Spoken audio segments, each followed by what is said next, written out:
Minasan konnichiwa. Welcome to Learning Japanese with Marcelo. So, this lesson is a little bit different. As you can see, I am basically recommending a TV show that I've just finished watching and I thought was awesome. Okay, I'm not sponsored by Netflix or anything, of course, but I just would like to share this with you guys because I believe that watching TV shows, movies, is something that helps us a lot when we are learning a language. So of course, with Japanese is not different, but the the interesting thing is that with Japanese, actually, I felt that it can be even more helpful considering the language structure and everything. So I will be just going through a little bit of what the TV show is about, okay, and what the title is, and how it's connected with the story Alice in Wonderland. So if you wonder, actually, it's kind of playing with that, right? Alice in Borderland, versus Alice in Wonderland. So how they connected that, and the funny part is that somehow they even used the we could say I would say that the Japanese language plays a card by connecting these two together.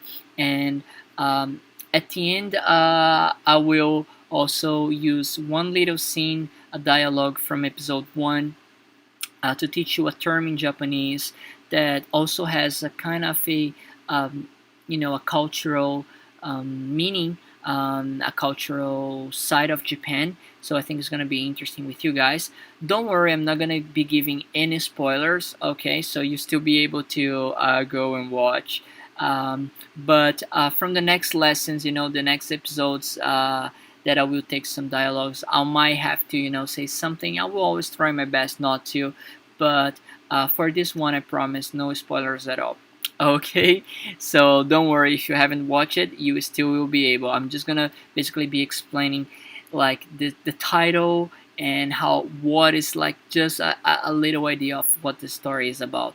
Okay, so first of all, let me just tell you why I think TV shows can help you learning a language, especially Japanese, is because when we are watching something, guys, we also have visual clues, right, all over it. So in real life, when we are talking to somebody, the information that we get is not only from words, listening, but also from what's going on around us, right? When people touch something or point at some direction, or things that are on the wall or on the screens. So all of that is also information that somehow helps us to understand what's going on. So in other words, let's say out of 100% of something that somebody said, if you get 60%, it's okay, because you will have 40% that you can get from other things, which is why sometimes, especially when we are a beginner at communication, when we're learning another language, like we don't understand 100% what people are saying, but what we do is out of one full sentence we will get maybe one or three words, and then we kind of, oh, maybe they're saying this, right? And of course, as you develop your vocabulary, then you will get better and better. But um, that's how it works. But again, visual learning is very important, and that is provided here for you guys. Especially when talking about Japanese, we don't really have a lot of chance to, develop our writing and reading skills. And again, in here, by watching this, you will see a lot of, Japanese written, and how they play with the words katakana and kanjis is very interesting, to see that.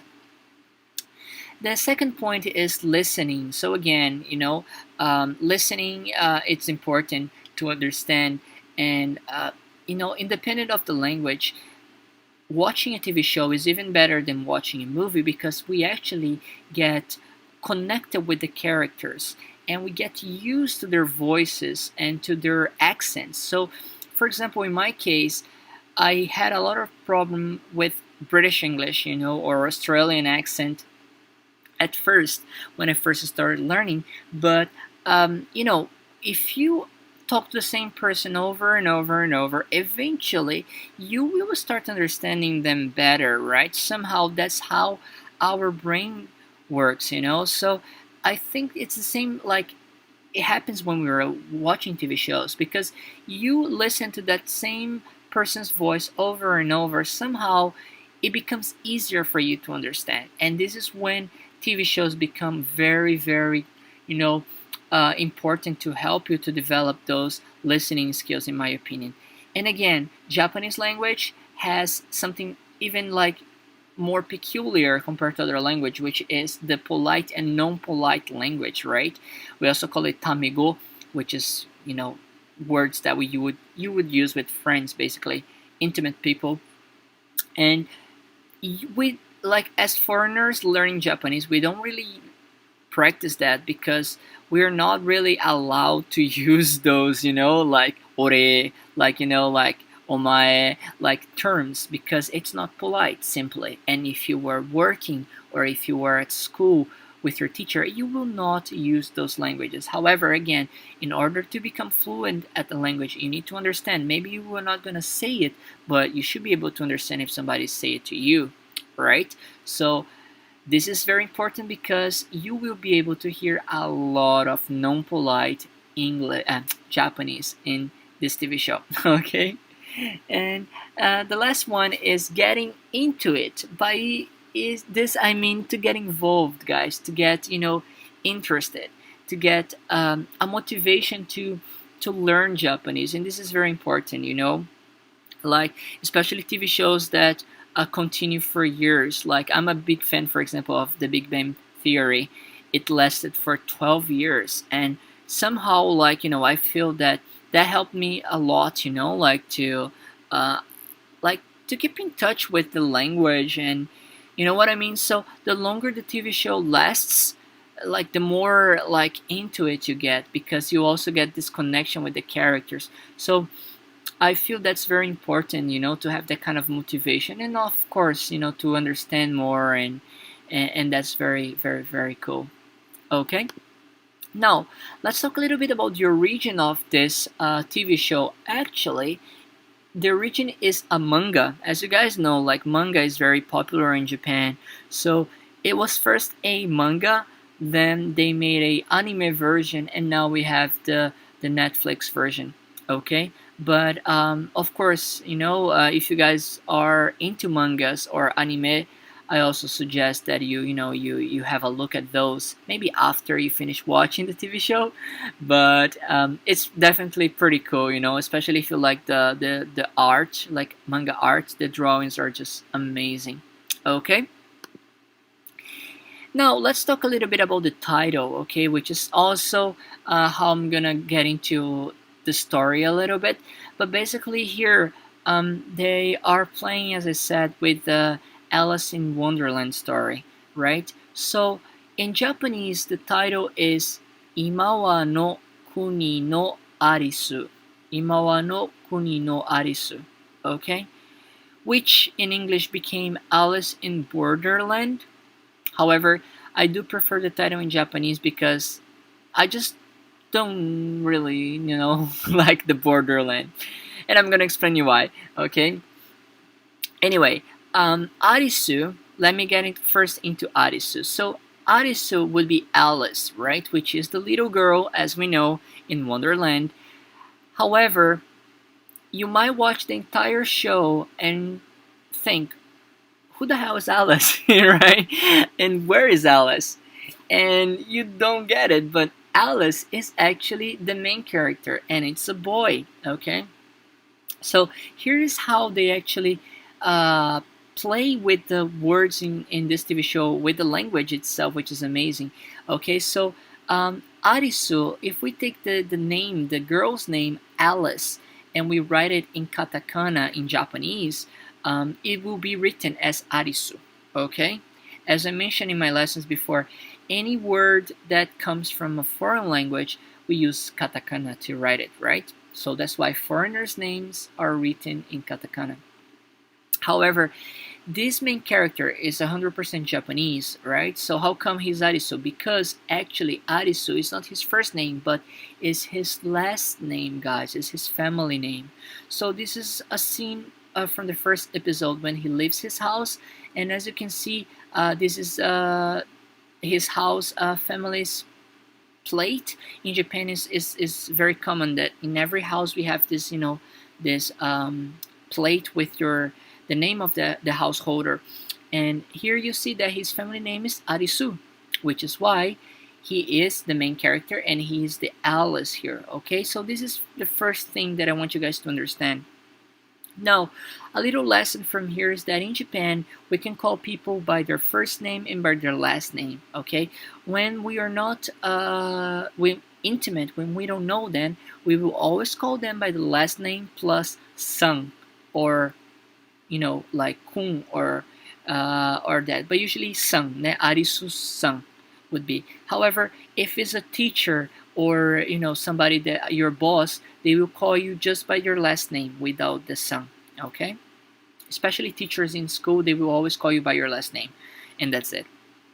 But friends or more intimate family members, they might call you by your first name, especially when you were a child. That we use the chang or kun, right?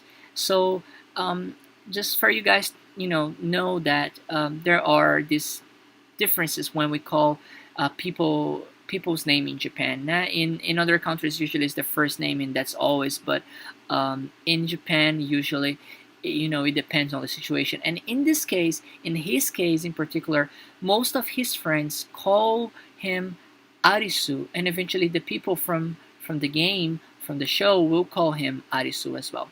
Okay. Now, Arisu is the main character.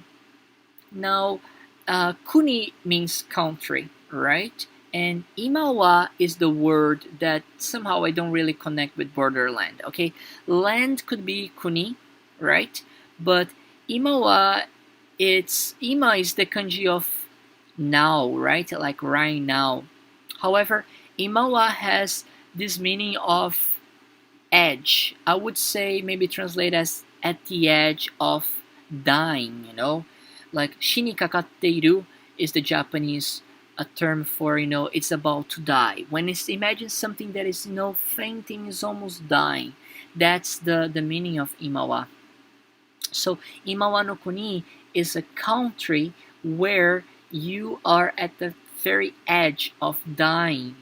So that's the meaning that has here that I don't really get from Borderland. For me, Borderland is more a border, a land, like a country or a land that has borders that you cannot cross, which actually makes sense in the show, because this TV show, basically they will be playing games. We also has the the how they play with the meaning of the cards from Alice in Wonderland, right? Because they all have the cards. So each game, they play games to have lives, okay? Which means to survive. Okay, I'm not gonna get into details, not to give you spoilers, but basically they have to play games to get to survive in this country, in this, which is actually Japan. It takes place in Tokyo. However, the interesting thing that also I think they use kuni here is because eventually you will see it in the show as well, that as they win the games, they win lives, right, to survive. But those lives are called visa, which is visa. And a visa is something that you need to be in a country. In order to be allowed in a country, you need a visa, right? So that's why I think they use the kanji of kuni in the name, because basically Arisu is in a country right now. It's in Tokyo. However, it's not really Tokyo anymore. So he's in this new Tokyo, in this new country where everybody's at the edge of dying, and they need visa, in order to survive. So I just don't get that whole meaning from the title in English, and probably so do you. But I hope this this clears a little bit your understanding of the how they connect the Alice in Wonderland with this, okay? Especially from his name. Good. Now, also talking a little bit more about Arisu. Now that you know that his last name is Arisu, do you know his first name? His first name is actually Ryohei, okay? In the first episode, just before he leaves his house, his father has a little dialogue with him, and his father calls him Ryohei. So that's how we know that his first name is Ryohei. But again, Karube and most of his friends and eventually everybody on the show will call him Arisu. Okay, but his first name is Ryohei. Now, something that I want to teach you guys here about Japanese culture is that Ryohei or Arisu is actually what we call in Japanese Nito. And this comes out in the TV show, I think in the second or third episode, when they are playing a game and somebody asks Arisu what he used to do, in his real life. Um, and he says, well, I just played games. So video games, and people were like, oh, Nito ka. Like, oh, so you were just a Nito. So what is a Nito? Nito actually is a Japanese word that they created for people that are not in school, they're not studying, they're not currently studying, or they're not currently working, or not even training or preparing themselves to get a work, which is exactly what Arisu is doing, okay? So Nito is the words, as you can see here, not in education or employment and or training. So actually, sorry, this would be to E, not, let me see if I can fix this, would be Nito, like this, because it's not in education, employment, or training. Yeah, and no O. That would be probably the word. I just figure it out myself because we always have the katakana, see? But yeah, this is how. Not in education, employment, or training. So it's a word that they created to explain about these people. And actually, we even say that there's a Nito Mondai, which is a Nito problem, in Japan, because the number of people from 15 up to 35 that are in this condition right now, is increasing year by year. So it has become a social problem in Japan. So it's actually something very interesting about the culture that I wanted to share with you guys.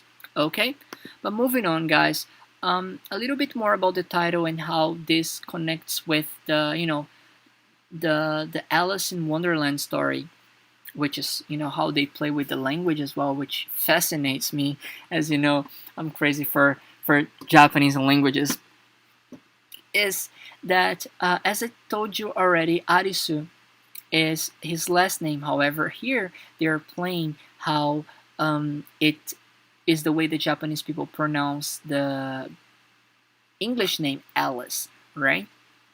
So just like that, we have the name here of other characters in the show that are also being played by that to somehow connect to the Alice in Wonderland story. So this girl here becomes also a important character in the show, and her name is Usagi, okay, which is her last name. So I assume, for example, that the gi would be the kanji of tree, ki, okay, or it could be any other. Actually, it doesn't show in the show, but it's her last name. However, Usagi is also how we say rabbit in Japanese, or bunny, right? So this connects it to the story of Alice in Wonderland.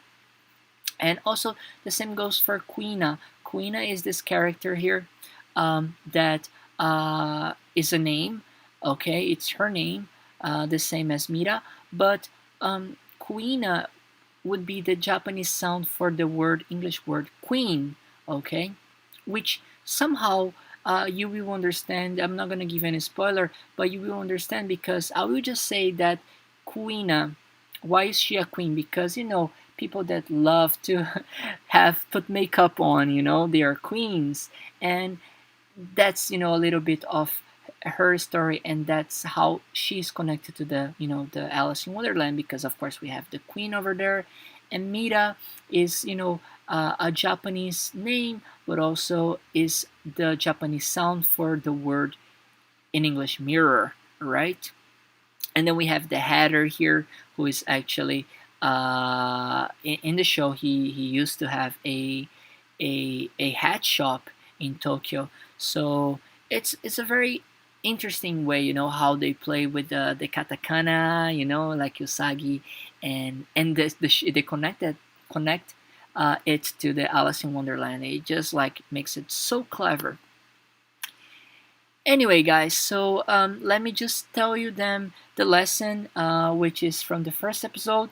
Okay, I just wanna take one scene out of the first episode, and this scene is when Arisu is in his house playing video games, and his brother walks in and is kind of upset with him because his brother has got him on job interview at his workplace, but he didn't go. So he's like, what's going on? What the hell? But yeah, so his brother said, I wrote here Ani or Ototo because I don't know if he's an older brother or younger brother. I assume he's an older brother. But anyway, his brother says, 俺も会社に頭を下げてやっていたのに家でゲームかよ。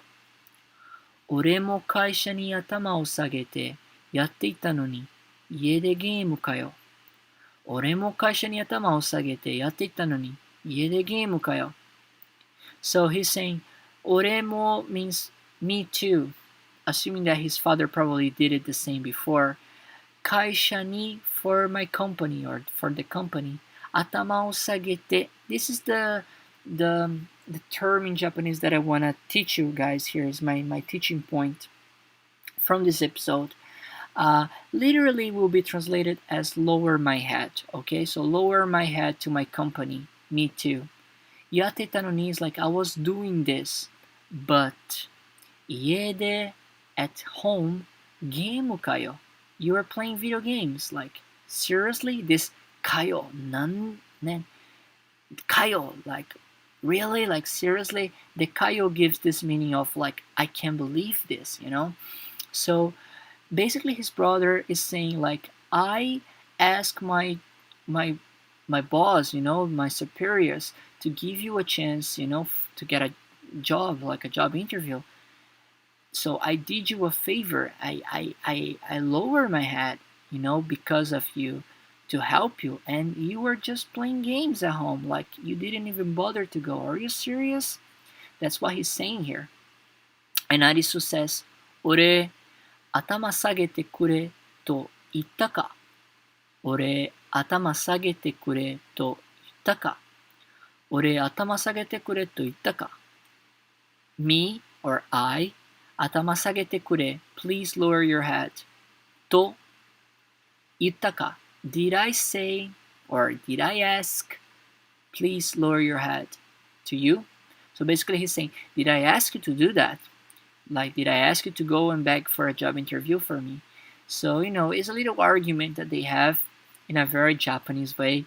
But I found interesting to share with you guys because, first of all, it's not polite, so it's something that you were not going to say it. But it's a very natural, of course, conversation between family members, and especially when you were kind of fighting with someone. And the term is atama o sageru because in Japan, we have this culture of, like, lowering our heads when we ask for a favor. We even have the bowing and the dogeza, which is the extreme, when you are asking for forgiveness or for a huge favor. And atamao sageru is just like that cultural thing that we do when we ask for a favor. And the deeper the favor, the lower you should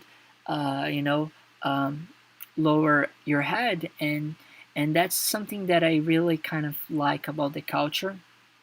When I say like, not because I think it's cool, but I think it's, it's part of the culture. Of course, I believe has, as anything in life, the positive and negative side of it as well. But I do find it like beautiful when properly used, and but in this case, it's kind of interesting because Arisu says, I didn't ask you for that, to lower your head. Or we could even assume here from this expression, lower my head, that like, he was humiliated. Like, so I didn't ask you to, humiliate yourself to for me, So it has a little bit like deeper meaning that often gets lost in translation. So something actually that I want to do here, guys, is to maybe find, watch some episodes in, you know, in other languages, in Portuguese or in English, to see how is it translated, so I can find you guys when the translate is kind of off. But I think that this would be kind of the dialogue that it kind of would be, you know, lost in translation, unfortunately, because it has such a deep Japanese, kind of cultural meaning to it. But that's it, guys. It has become like a long lesson. I hope you enjoy this, and I will try to make it shorter in the next one. Just basically jump in here and give you, some episodes and some dialogues that I found interesting to share with you guys. But the main point here was to share with you a little bit about the TV show. What is it about? And I hope you enjoy the lesson. And I really recommend. It's a great TV show. It is a little bit strong when it comes to blood, and if you are into anime, you are 100% fine with it. But if you're not really into it, just get used to some kind of, like R scenes. But it's pretty cool, like, and I really liked it. I will leave the link on Netflix, so if you guys have Netflix, you can access and you can watch it. But it's amazing, and I really recommend. And if you are learning Nihongo, I'm sure it will help you to improve your Japanese. Okay, thank you for watching. それではまた。バイバイ。